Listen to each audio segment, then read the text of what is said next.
In the headlines, a call for a different style of management of the police force, expert advice to guide the way forward on future real estate development, and an over $300,000 medical clinic for Pishneh. I am Kenny Williams with the Channel 5 News. Back with the details right after this. M&J Covering is the producer of designed galvanized and galvalume in Dominica. They design to your specifications, color and length, 4 styles of galvanized and galvalume pre-painted roofing sheets as requested, and supply all your galvalume accessories. M&J Covering helps you control spending and reduce waste. At M&J Covering, they are also equipped to build your roof to precise standards anywhere on island. So come to M&J Covering at 1 Mile in Portsmouth or call 445-5001 275-5003 today.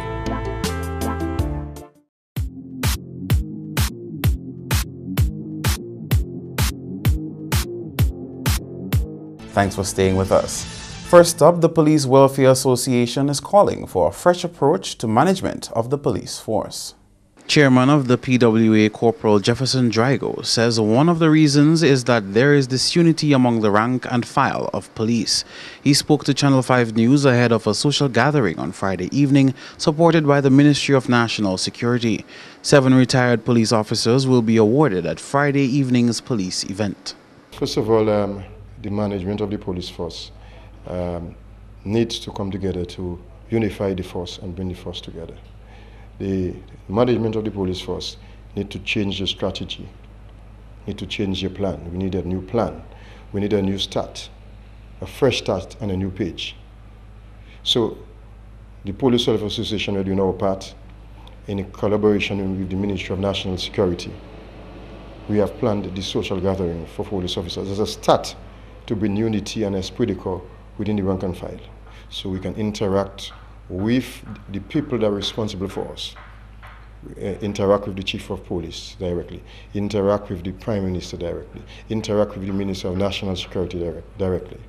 The President, of course, have told us that he has prior engagements and he wouldn't be able to make it, but at least we are thanking him for at least responding to us so far. Drago says the police force is at its crossroads, referring to practices of unfair promotions as a reason for disunity. They are police officers of 33 years service and they're still constables. And they are officers who are 5 years service, they're already corporals. So it creates this barrier, it creates this thing between the rank and file, understand? The Police Welfare Association, we're on a path to bring unity to the police force, to bring unity among the rank and file of the Dominica Police Force. Because of the negativity, because of all the challenges, because of the criticism. In other news, a committee concerned with the threat of the Checkhall River to residents supports proposed construction of retaining walls to make the community safer. Residents of Checkhall Valley, whose homes are nearest to the river, seriously fear for their lives. Some have told Channel 5 News that they are looking to relocate permanently, while residents formed a committee years ago to advocate their concerns to the authorities. The impact of Hurricane Maria has compounded their anxieties. When I came to the Checkhall community, the committee was already in place, but as you know, things slow down like with everything, but we revamped that committee, and since Maria, yes, we've been looking at the concerns. We've met a few times. We've met with the minister, the PAL rep, yes, Mr. Blackmore. We've had a few discussions on the concerns concerning the community. There's always this talk about some dam in the Antrim area, which he assured us that it's no big threat right now because it's being taken care of manually, although, you know, equipment can't really be placed up there, but it's being taken care of. So that's not really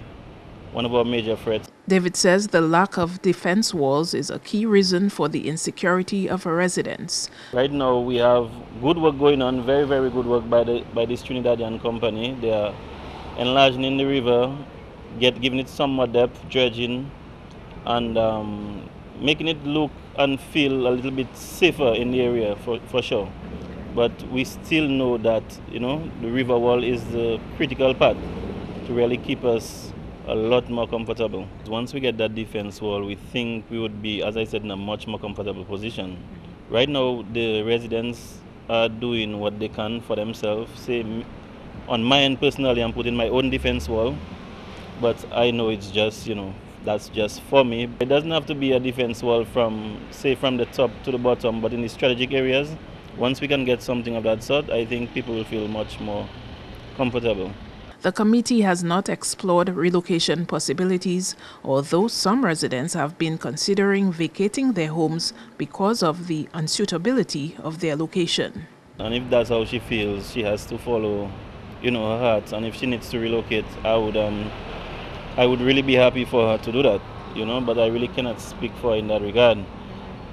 Yes, the river is a threat, and if, as we said, if the walls are not built, it could pose more than just a threat to property, but also a threat to life. But I cannot say that people need to relocate or people don't need to relocate. It's a personal decision. In related news, Prime Minister Skerrit has assured that government would be constructing a retaining wall as part of mitigating measures against flash floods at Checkhall Valley. The country's leader and administrators of the Ministry of Public Works recently visited sites where dredging was ongoing by a team from Trinidad. Based on the advice, the Ministry of Public Works, as a matter of fact, we brought in some experts to advise us on what mitigation mechanisms we can implement or institute in the Massac area and a number of areas in Dominica that are vulnerable to flooding. So we'll be following diligently the advice that the experts have given to us. So over the next days and weeks, you will see an improvement in the measures that we have started. Mr. Skerrit said hydrologists' recommendations will determine whether some areas are suitable for future real estate development. We will be guided by experts to say to us, look, you go into Massac, or you go into Checkhall, you go into Collio, these areas are safe, so people could continue to reside there. These homes are in a danger zone, so we need to relocate these people. In the case of Checkhall Valley, the country's leader says mitigating measures against flooding will involve placing boulders along the river and construction of retaining walls. What we have done thus far is to stabilize the Checkhall area. And based on all reports, the residents there are very pleased and satisfied with what has been done thus far. A few days ago, as the residents was tell you, they couldn't have gotten to their homes, and those who tried did it at their own at serious cost to themselves. But now you could drive through the entire Checkhall area with no difficulties. But the next step is to go in there, harvest the huge rocks, place them along the riverbank to assist in mitigating against the flooding and to dredge the entire river. You are watching the Channel 5 News. We have much more right after this. Do you need more cash for that home improvement? Then come to Fast Cash, where we give you more. At Fast Cash, our customers get more funds and more time to repay. But wait, can't come to us? We'll come to you, and our mobile officer will get you on your way. Small businesses, consumers, and taxi owners. Fast Cash has more for everyone. Simply call or visit any of our locations for more. Smarter, faster, better. Fast Cash. Terms and conditions apply. Rudolph Thomas Enterprise in Portsmouth, your suppliers of building materials and hardware products. Over 20 years experience in the business. Rudolph Thomas has lumber and plywood, galvanized and fence pipe. Check out Rudolph Thomas for ceramic and vinyl floor and wall tiles, nails, nuts and bolts, paint and painting supplies. And check out their line of electrical and hand tools. Go now to Rudolph Thomas on 1240 Bay Street in Portsmouth.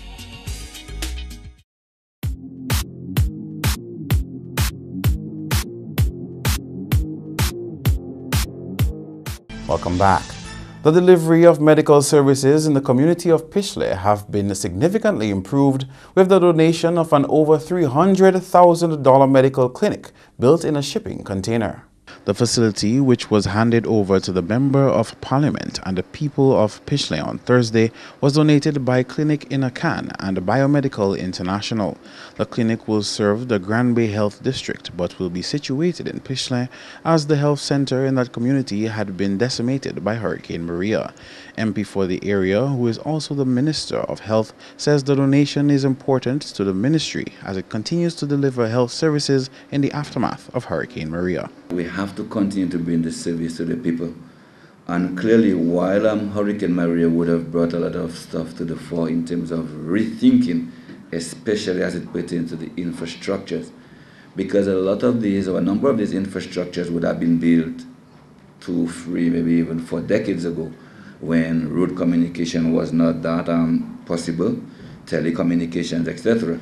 So while we think that the service has to continue, clearly we now have to rethink as to whether we continue to invest in all of the infrastructures in each of the communities. Because looking at the network of health centers, type 1 health centers, some are just minutes away from each other. But they would have been built back in the days when, as I said, the road network was not so conducive, to moving around. So yes, the service will continue, but clearly we have to, as I said, rethink and reprioritize. And I think investment in services such as this mobile unit, I think, will go a long way into moving forward. Founder and the CEO of Clinic in a Can explained the climate-resilient aspects of the facility, which go hand in hand with Dominica's push to building back better concept. This clinic is totally run off of solar power. It utilizes less than 500 watts of electricity to run the whole clinic. That means the air conditioner on full. Right now we're producing, it's saying between 800 and 1200 watts because it's cloudy intermixed with sunshine. And we're using, right now it's saying 500 because we have the door open. But we're producing twice as much electricity as we're utilizing.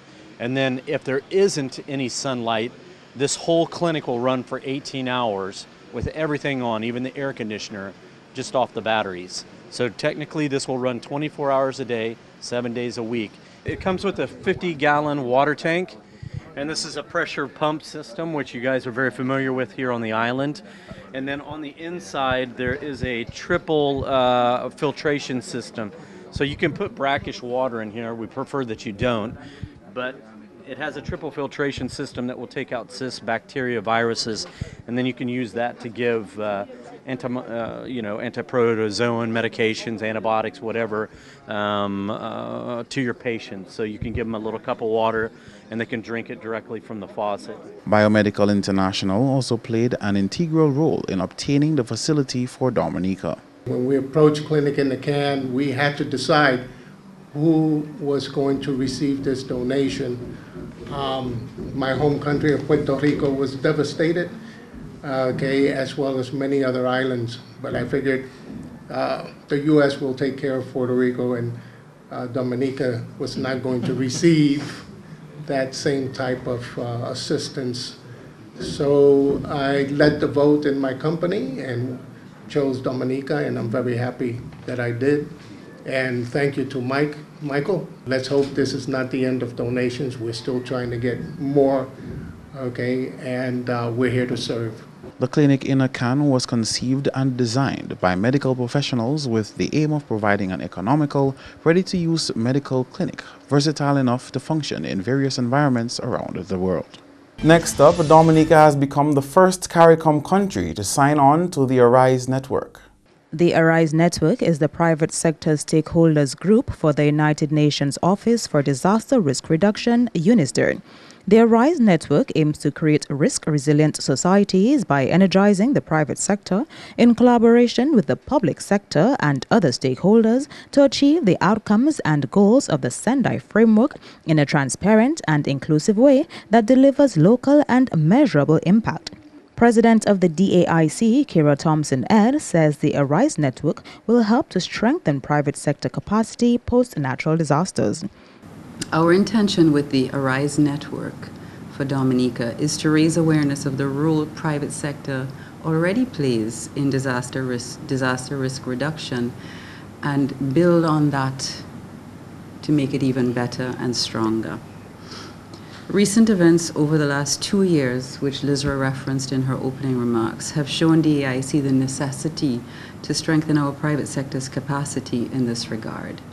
We have seen the negative ripple effects that disruption to business operations can cause. And as I mentioned on Monday at the consultation, statistics have shown that over or between 20 to 25% of businesses that go through a disaster do not recover. Our economy is already small in small island states. We cannot afford such losses to our economic environment.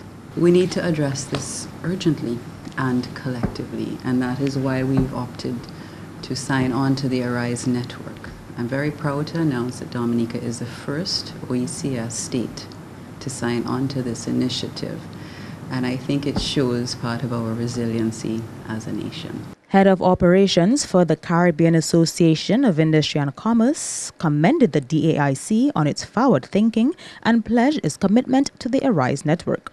We salute the foresight of the DAIC president and certainly the work of Lizra Fabian, the executive director, who have taken up this challenge and, put quite simply, just made it happen.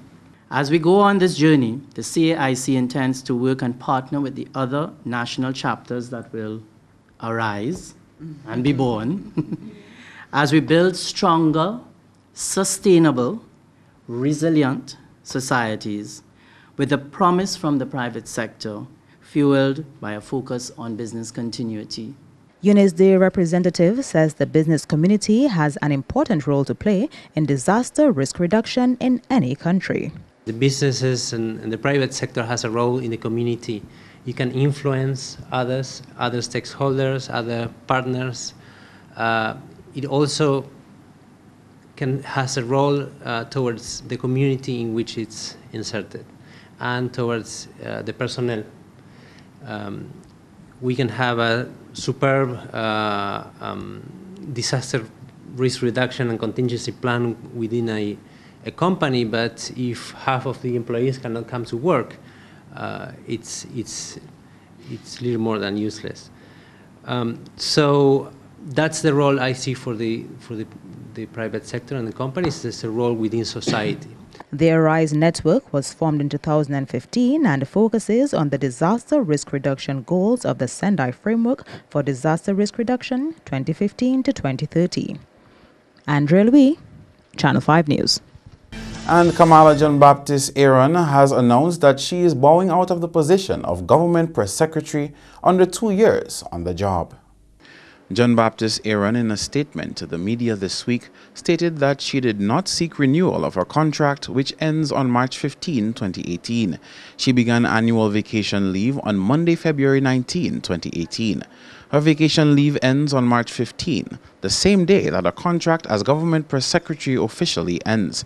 The former broadcaster and talk show host said she has given notice to the government of Dominica on her intention not to return to the post. According to John-Baptiste Aaron, she has thanked the Honorable Prime Minister for giving her the distinct honor to serve his government since March 2016. She referred to the Government Press Secretary job as, quote, a once-in-a-lifetime opportunity, end quote, saying that it gave her an up-close view of the dedication of several people in the public sector. She said she especially enjoyed an extremely close working relationship with the Ministry of Health and the Environment, and she said Minister Dr. Kenneth Daru often referred to her as an, quote, honorary member of staff, end quote, of his ministry. That's news, your sports highlights. Next.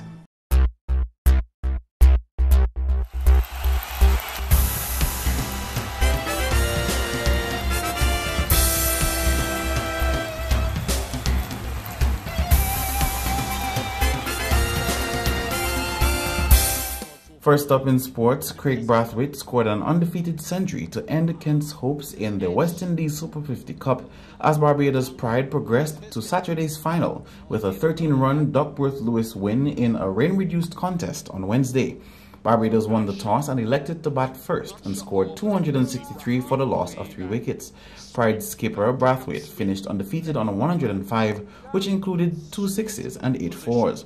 Roston Chase closely supported with a well-deserved 81, while Omar Phillips came in with 62. In reply, Kent posted 216 for the loss of 8 wickets in 43 overs in a rain-affected encounter. Sean Dixon had the most resistance at the crease for Kent, scoring 51 from 73 balls. Adam Roos also showed some promise with 45. With this win, Barbados' spot in the final has been cemented, while they await Thursday's second semi-final winner to determine who will go home with the championship title. Moving on to football, Dominica's under-15 girls begin preparation for the 2018 CONCACAF under-15 girls tournament with the start of its inaugural under-15 girls competition this weekend. On Saturday, North Blazers will take on South Alpha Warriors at 10 a.m. to be followed by East Jaguars versus Central Tornadoes at 11:30 a.m. All matches are scheduled for Stock Farm Complex. 4 teams are expected to participate in this competition. Following the tournament, a squad will be selected for training to participate in the CONCACAF Under-15 Girls Tournament carded for later this year. Meantime, 3 matches are scheduled for week number 4 in the DFA Flow Nations Cup this weekend. On Saturday, Bathurst State Football Club will come up against ACS Portersville Tarish United at the Windsor Park Sports Stadium in their first game of the competition. At Castlebrew's playing field, Belfast Estate Mao Soccer Strikers will do battle with winless Buster Warner. Finally, on Sunday, Delton United will go head-to-head with Police Sports Club in their debut appearance in the league at Windsor Park Sports Stadium. All matches are scheduled to begin at 3 p.m. Next up, Castlebrew's Secondary, Dominica Grammar School, Dominica State College, Isaiah Thomas Secondary, and St. Mary's Academy each added a win in their tally as action continued in the secondary school's volleyball championship on Wednesday. In the female category, CBSS took on Pierre Charles Secondary to dominate the game in 3 straight sets 3-0. Scores 25-7, 25-10, and 25-11. In the male class, CBSS left little chance for defeat with a 3-0 win against Pierre Charles Secondary. Final scores 25-21, 25-11, and 25-16. Dominica Grammar School went on to defeat Wesley High School with some resistance to finally end 3-1 in the female category. The final scores 25-23, 25-20, 20-25, and 25-23. Meantime, home court advantage did not favor ITSS girls when they went down to State College 3-2. Scores 20-25, 25-21, 20-25, 24-26, and 13-15. However, the male ITSS team made up for the females' loss to beat Goodwill Secondary 3-1. Final scores 25-19, 25-14, 19-25, and 25-13. And St. Mary's Academy went on to beat Dominica Grammar School 3-1 in the boys category. Final scores 25-20, 25-18, 20-25, and 25-16. The league continues on Tuesday with PSS going up against Isaiah Thomas Secondary in the female category from 2 p.m. at Portsmouth, followed by a match between the male teams of the same schools at 3:30 p.m. Over at Grand Bay, PCSS will do battle with St. Mary's Academy at 2:30 p.m., while at the SMA Hardcourt, Dominica Grammar School and the Dominica State College will go head-to-head, also at 2:30 p.m. Meantime, the Northeast Comprehensive School lifted the 2018 Secondary Schools Under-16 Netball Championship trophy in a 19-12 defeat over Portsmouth Secondary School. Etheline Telemac netted 15 from 24 attempts for NECS, while Janila Phillips scored 4 from 9 in the match at the Benjamins Park. In a losing effort, Rebecca George shot and scored 8 from 11, while Rowena Paul scored 4 from 7 for PSS. And on the international cricket scene, where Australia cruised to a Tri-Series title win in a low-scoring T20 match against New Zealand on Wednesday. First at the crease, New Zealand scored 150 for the loss of 9 wickets. Ross Taylor was the most outstanding batsman for the Zealanders with 43. Ashton Agar snatched 3 wickets for 27 runs for Australia. In reply, the Aussies used 5 men to get the job done to finish on 121 for 3 in 14.4 overs. Diarky Short scored 50 to help prop the score. In the end, Glenn Maxwell and Aaron Finch finished things off with 20 not out and 18 not out when it started to rain. Under the Duckworth-Lewis method, Australia won by 19 runs. That's all the time for sports. Join us next time.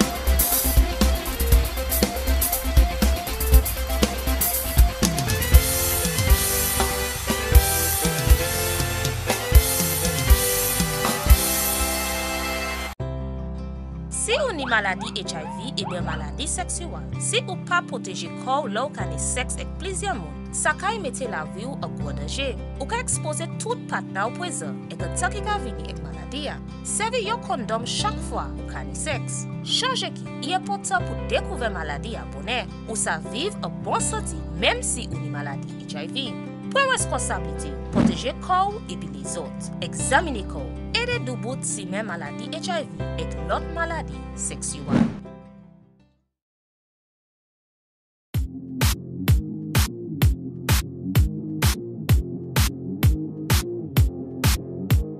To end the news, the headlines again. A call for a different style of management of the police force. Expert advice to guide the way forward on future real estate development and an over $300,000 medical clinic for Pishleh. Feel free to contact us at news@marpin2k4.com. You can also access our past newscasts on our YouTube channel. On behalf of the entire production team, I am Kenny Williams. To all viewers around the world, thank you for watching. Join us tomorrow.